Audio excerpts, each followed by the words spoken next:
All right, let's dive deep today. We're exploring Japanese culture. You've already got a good foundation, but we're going beyond those typical tourist spots, right? Mm. To uncover what truly makes Japan so captivating. I've actually got this stack of brochures, website info, all that from Inside Japan Tours, and their motto, "Getting beneath the surface." That's exactly what we're aiming for today. It's amazing, Japan, how it consistently kind of challenges our preconceived notions. It embodies this captivating paradox, tradition, modernity, where age-old customs coexist with cutting-edge trends. So it's not just temples and technology, right? There are layers here to unravel. This idea of getting beneath the surface really resonates. It does. It seems like the more you delve into Japanese culture, the more there is to discover. One thing I'm curious about is this assumption that Japan is a homogeneous society. Hmm. Is that really the case? That's a common misconception. While there's a strong sense of national identity, Japan is actually quite diverse. Um, Consider the Ainu people of Hokkaido, for example, a Yeah. distinct indigenous group with their own rich cultural heritage. And let's not forget the contributions of various immigrant communities, right? Adding these vibrant threads to Japan's cultural tapestry. That's already shifting my perspective. This subtle diversity is something I'm eager to learn more about. Now let's talk about religion. I know Buddhism is significant in Japan, but is that the whole story? Buddhism is prevalent, yeah, but Japan's religious landscape is much more nuanced. It's a blend where Shintoism, Buddhism, even Christianity coexist. And what's really intriguing is that many Japanese people might actually incorporate elements of all three into their lives. It's like a spiritual tapestry, Yeah. with threads of different beliefs kind of woven together. This open approach to spirituality seems so different from how many cultures view religion. Makes me wonder, does this flexibility contribute to Japan's ability to embrace change and innovation? There's certainly a connection there. This blending of belief systems really reflects the Japanese capacity for embracing those seemingly contradictory ideas, which as we discussed earlier, it's a defining characteristic. Let's shift gears now, talk about something that can be a bit daunting for visitors, those intricate social conventions. Yeah. I'm thinking specifically about bowing etiquette. From what I see in these Inside Japan brochures, it's a whole art form. Right. Bowing etiquette seems incredibly nuanced. And don't even get me started on chopsticks. It feels like you could devote like a whole semester to mastering these customs. For someone new to Japanese culture, what are some key things to be mindful of? Well, bowing is essential. It's used for greetings, apologies, expressions of gratitude, you name it. The depth and duration of the bow, they vary depending on the situation, the Hmm. people involved. For example, a deep, prolonged bow signifies respect for elders, those in higher positions. Well, it's not just about bowing, but about understanding the subtle variations in the bow itself. It's a language of respect and formality, expressed through these physical gestures. Yeah. That leads us to chopsticks. Any essential tips there? Chopsticks, yeah, they're an integral part of Japanese dining, but certain actions can be considered faux pas. For instance, never pass food from chopstick to chopstick. It's reminiscent of a funeral rite. Major taboo. Oh, wow. That's good to know. These cultural nuances are fascinating. It sounds like understanding Japanese social customs, it goes beyond just specific rules, right? Yeah. It's about Yeah. embracing a deeper value system. You're spot on. There's a strong emphasis on politeness, respect, harmony. This creates this social atmosphere that prioritizes consideration for others, maintaining a sense of shared space. And speaking of shared experiences, let's not forget about the food. Ah, the food. Just looking at the Yeah. pictures in these brochures, it's making my mouth water. It's clear that Japanese cuisine is more than just delicious. It's an art form. I'm ready to move beyond California rolls, I am, and explore the depth of what Japanese cuisine has to offer. Oh, you're in for a treat. The focus on fresh, seasonal ingredients, the meticulous presentation, the exquisite balance of flavors. Japanese cuisine is a feast for the senses. What are some must-try dishes for our first-time visitor? I'm ready to go beyond sushi, delve into those regional specialties, Japan is known for. Well, you have ramen with its rich broths and endless variations, tempura featuring lightly battered and fried seafood or vegetables, yakitori, those delicious grilled skewers, and of course, the world of noodles, right? From udon to soba. Each region boasts its own culinary traditions, specialties, making Japan a true foodie's paradise. My culinary bucket list is already overflowing. It's amazing how we've already uncovered so much tradition and change, subtle diversity, unique religious landscape. intricate world of social customs, and now a tantalizing glimpse into Japanese cuisine, and we've only just begun. We've only just scratched the surface. Let's move on to a topic that's often shrouded in misconception. The world of geisha. Many Westerners have a limited, perhaps even distorted understanding of who geisha really are. It's true. The image often portrayed in movies and TV shows, it doesn't quite capture the depth and complexity of this tradition. So can you shed some light on the true essence of geisha and their role in Japanese society? Firstly, it's important to understand that geisha are highly skilled entertainers. They undergo years of rigorous training to master these traditional arts, like music, dance, tea ceremony, the art of conversation. It sounds like they're the embodiment of artistry and cultural knowledge. More than just performers, they're cultural ambassadors. Precisely. They're not merely women in elaborate kimonos. They are artists, storytellers, keepers of tradition. Their role goes far beyond that superficial image that's often portrayed in the West. This is already challenging my preconceived notions about geisha. Mm. It's clear that their role in Japanese culture is multifaceted and deserves a deeper understanding. Absolutely. The geisha tradition, it's rich with history, symbolism, reflecting Japan's deep appreciation for artistry and cultural preservation. Speaking of tradition and symbolism, I can't help but think of cherry blossoms.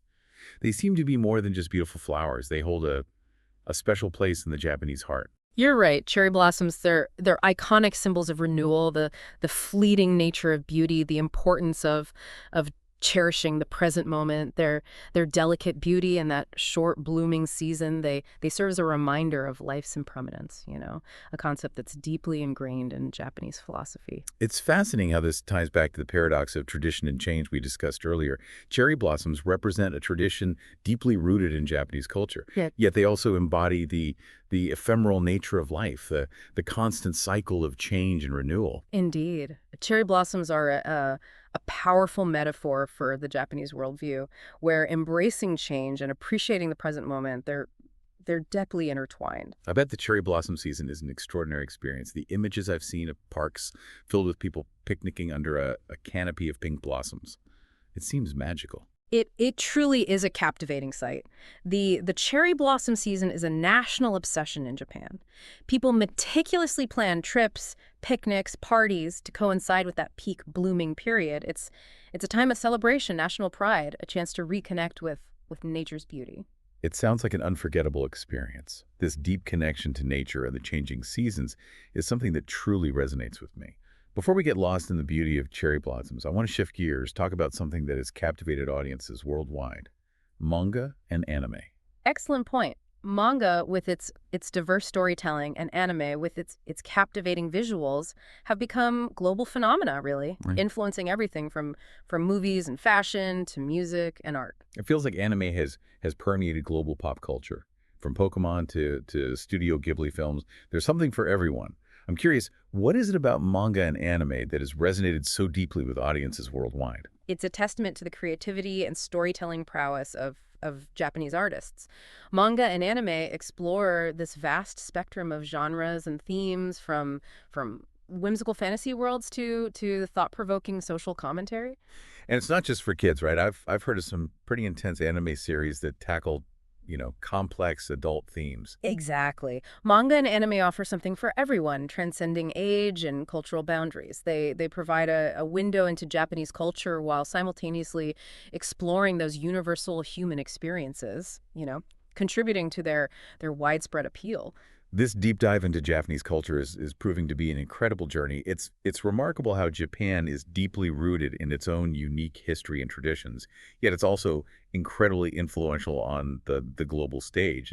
It's this fascinating interplay between the local and the global that makes Japan so captivating. You've hit the nail on the head. This dynamic tension between tradition and modernity is what makes Japan such an intriguing and ever-evolving cultural landscape. We've covered so much ground already. We've explored the paradox of tradition and change, the subtle diversity of Japanese society, the unique religious landscape, the intricacies of those social customs, the tantalizing world of Japanese cuisine, the often misunderstood geisha, the magic of cherry blossom season, and the global impact of manga and anime.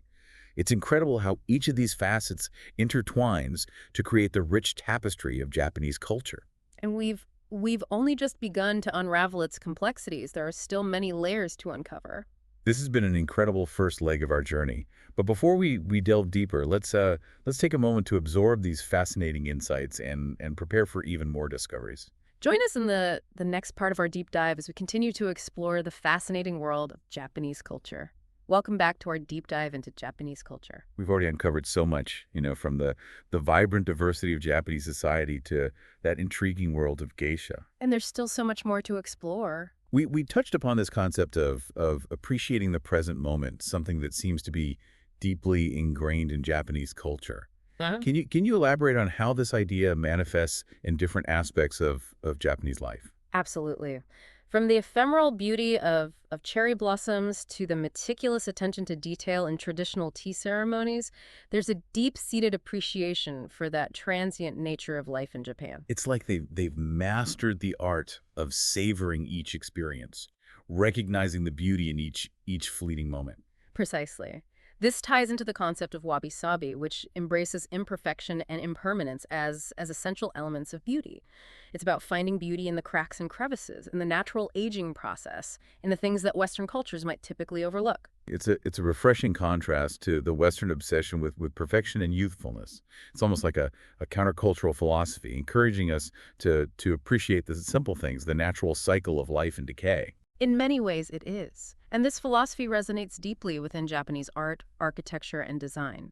Consider the traditional Japanese tea house, often built with these rustic natural materials, highlighting the beauty of imperfection and the passage of time. The cracks in the wood, the moss growing on the stones, these are not flaws to be hidden, but rather integral elements of the aesthetic. It's a powerful reminder that true beauty lies not in flawlessness, but in embracing the authenticity of the present moment. Indeed. Now, speaking of cultural contrasts, let's talk about another fascinating aspect of Japanese society, the concept of hon and tate. I remember reading about this in one of the Inside Japan brochures. It's the distinction between one's true inner feelings and the socially acceptable facade, right? Exactly. Han refers to your genuine feelings, your private thoughts and desires, while tate represents that public face you present to the world, the behavior deemed appropriate for a given situation. So it's like navigating social interactions with a certain level of awareness and consideration for the context. Precisely. It's not about being dishonest, but rather about maintaining social harmony and avoiding unnecessary conflict. For instance, if you're invited to a dinner party you're not particularly thrilled about, Take Me dictates that you politely accept and express gratitude, while your hun might be wishing you could stay home with a good book. I can see how this concept could be both beneficial and challenging. It encourages social cohesion, but also raises questions about self-expression and authenticity. Can you give us another scenario to illustrate how Hunt and Take Me might play out in everyday life? Imagine a workplace situation. A colleague might present a proposal you have reservations about. Directly criticizing the idea in a public setting might be considered a breach of Tateme, as it could cause the individual to lose face. Instead, you might express your concerns privately while publicly offering encouragement and support. It's a delicate dance between maintaining social harmony and navigating personal feelings. It makes me appreciate the complexity of human interaction in Japanese society. It's a nuanced aspect of Japanese culture that takes time and sensitivity to understand, but it's a key element in understanding how Japanese society functions on a deeper level. This all ties back to our earlier conversation about those intricate social conventions like bowing etiquette. It seems like there are many layers of unspoken rules and expectations in Japanese society. There are, but it's not about being robotic or rigid. It's about understanding the underlying values of respect, harmony, and consideration for others. Think of it as learning a new language, but instead of words, it's customs and gestures that convey meaning. It's like a silent language, a cultural dance where every move and gesture carries significance. Precisely, and just like learning any new language, it takes practice, patience, and a willingness to embrace the unfamiliar. This deep dive is fueling my desire to experience Japanese culture firsthand. With every layer we uncover, I feel a growing sense of awe and intrigue. And that's the beauty of it. Japan is a country that rewards curiosity and invites you to delve deeper into its rich and multifaceted culture. So far, we've focused on the cultural and social aspects of Japan. Yeah. Now I'm curious to explore the natural beauty that Japan is renowned for. I've seen breathtaking photos of mountain ranges, serene bamboo forests, and pristine beaches. It seems like a nature lover's paradise. You're absolutely right. From the majestic Mount Fuji with its snow-capped peak piercing the sky to the tranquil gardens of Kyoto, meticulously designed to evoke serenity and harmony, Japan offers an array of natural wonders. And it's not just about the grand landscapes, is it? Yeah. I understand that even the smallest details in nature are appreciated and celebrated in Japan. You're keen to pick up on that. The Japanese have a deep reverence for nature, which is reflected in everything from their art and literature to their daily rituals. For example, consider ikebana, the traditional art of flower arrangement. It's not simply about putting flowers in a vase, it's about creating a miniature representation of the natural world, highlighting the beauty of each individual stem, leaf, and blossom. I've heard about Shinrin-yoku, or forest bathing, which involves immersing oneself in the sights, sounds, and smells of the forest for therapeutic benefits. Yep. Is that another example of this deep connection to nature? Absolutely. It's about consciously engaging with nature, allowing its calming and restorative energy to wash over you. It's a practice rooted in the belief that spending time in nature can reduce stress, improve mood, and boost overall well-being. It sounds incredibly peaceful and restorative, a stark contrast to our busy, technology-driven lives. It's a testament to the Japanese understanding of the interconnectedness between humans and nature. And this philosophy is beautifully embodied in their appreciation for the changing seasons. This reminds me of the concept of wabi-sabi we discussed earlier, finding beauty in imperfection and impermanence. It seems like that philosophy extends to the natural world as well. Precisely. The Japanese appreciate the cyclical nature of life, the ebb and flow of the seasons, the beauty of decay and renewal. They find beauty in the fallen leaves, the weathered stones, the ever-changing canvas of nature. It's a perspective that encourages us to embrace the beauty of the present moment, to find peace in the natural rhythm of life. Indeed. Now, we've talked about harmony and respect as core values in Japanese society, but there's another side to this coin, a strong sense of discipline and dedication. I'm sensing another one of those intriguing paradoxes that we keep encountering in Japanese culture. Precisely. Consider the rigorous training involved in traditional arts like the tea ceremony, calligraphy, or martial arts.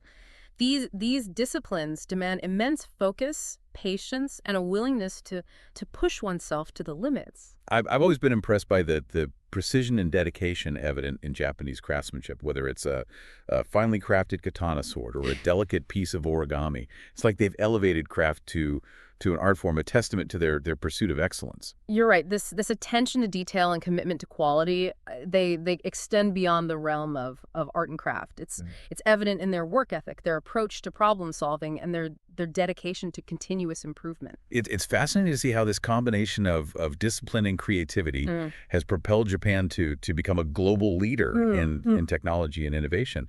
They're not afraid to push boundaries, yet they do so with a meticulous attention to detail. Exactly. It's about finding that delicate balance between innovation and precision, a key element in Japan's success story. This conversation is making me reflect on my own approach to work and life. Perhaps I could benefit from embracing a little bit of that Japanese discipline and focus. It's certainly something to consider, but remember, balance is key.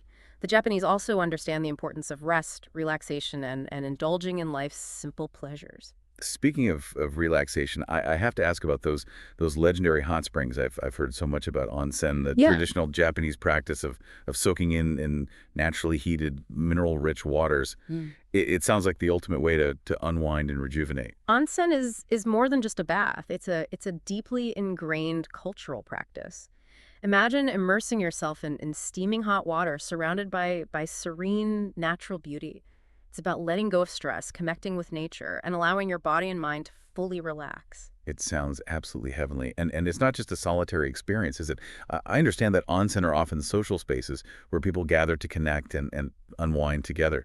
That's right. Onsen can be a communal experience, a time for friends and family to bond, or a chance to simply enjoy the tranquility of nature in the company of others. It's a beautiful example of how the Japanese integrate relaxation and social connection into their daily lives. Okay, I'm officially adding onsen experience to my Japan bucket list, but before we get too carried away with daydreams of hot springs and Zen gardens, Yeah. I want to circle back to something we touched upon earlier, the idea of Japan as a land of contrasts. Ah, yes, the paradox of Japan. Yeah. It's a country where tradition and modernity coexist in this fascinating dance, where ancient temples stand tall alongside futuristic skyscrapers, where bustling urban centers seamlessly transition into serene rural landscapes. It's like they found a way to hold these seemingly opposing forces in perfect harmony, a testament to their unique cultural tapestry. It's Yeah. both exhilarating and a little bit disorienting. That's the beauty of it. Japan challenges our preconceptions, inviting us to see the world through a different lens. It's a country that constantly surprises and delights, where every corner holds the potential for discovery. My mind is buzzing with all the insights we've uncovered so far. I'm eager to see what other wonders await us in the final leg of our exploration. Join us in the final part of our deep dive as we continue to weave together the threads of this intricate cultural tapestry and perhaps even unravel a unifying concept that underpins the Japanese worldview. We're back and ready for the final part of our deep dive into Japanese culture. It feels like we've traveled through centuries of tradition, haven't we? Mm. Explored bustling cities, tranquil gardens, and even learned a bit about like the etiquette of chopsticks. It's been quite a journey. It really speaks to the incredible depth and dynamism of Japanese culture. Even after exploring all these facets, I still feel there's so much more beneath the surface. You're right, you're right. It feels like with every answer, we just uncover more questions. As we wrap up this exploration, something's been on my mind. We've talked about this paradox of tradition and change, the reverence for nature, that emphasis on harmony, the discipline and craftsmanship. Is there a common thread here? A core concept that ties all these seemingly disparate elements together? That's a perceptive observation, and I think the answer lies in the Japanese concept of ma, a term that doesn't translate easily, but essentially refers to the space between things, that negative space, the pause. Okay, I'm intrigued. How does this concept of ma manifest in Japanese culture? Think about the traditional Japanese garden. It's not just about the meticulously placed rocks, those pruned trees. It's about the empty space surrounding them, the way the elements interact with each other through this emptiness. Or consider the art of calligraphy, where the blank space on the page is just as crucial as the ink strokes themselves. Ah, I see. It's not just about what's there, but also about what's not there, right? That balance, that Hmm. harmony created by embracing both presence and absence. It's like a breath between words, Yeah, that gives the words meaning. precisely. Ma is about creating that sense of rhythm and flow, allowing those moments for contemplation, for reflection. It's the understanding that silence can be just as powerful as sound. Now that you mention it, I can see how this concept of ma appears in so many aspects of Japanese culture we've discussed. The silent pauses between words in a conversation, the quiet moments in a tea ceremony, the minimalist aesthetic in art and design. It's like a hidden undercurrent shaping the Japanese worldview. And it's not just about aesthetics. Ma reflects a deeper understanding of the interconnectedness of things, the ebb and flow of life, the importance of stillness amidst movement. This concept is really resonating with me. It is. Yeah. In our fast-paced world, we're constantly bombarded with information, stimulation. It feels like we've forgotten the importance of ma, of creating space for silence, for reflection, for simply being. You've hit upon a crucial point. Perhaps this is one of the reasons why Japanese culture continues to fascinate and inspire people worldwide. It offers a counterpoint to our often frenetic modern lives, reminding us of the power and beauty of stillness. This deep dive has been truly, truly eye-opening. It feels like we've only just begun to scratch the surface of Japanese culture. Yet even these glimpses have been transformative. From that paradoxical blend of tradition and innovation to the profound reverence for nature, Japanese culture, it offers a wealth of wisdom and inspiration. And the beauty is that the journey of discovery, it never truly ends. There's always more to learn, more to experience, more to appreciate. So as we wrap up this deep dive, I want to encourage our listeners to embark on their own explorations of Japanese culture, whether through books, films, art, or even a trip to Japan someday. I guarantee it will be a journey filled with wonder and insights. And remember, as you delve into this fascinating world, embrace the awe along the way. Mm. Savor those moments of discovery, those pauses for reflection, and the subtle beauty that lies between the lines. Beautifully said. Japanese culture is a gift that keeps on giving. As you continue your exploration, I'm sure you'll find it enriching your life in ways you never imagined.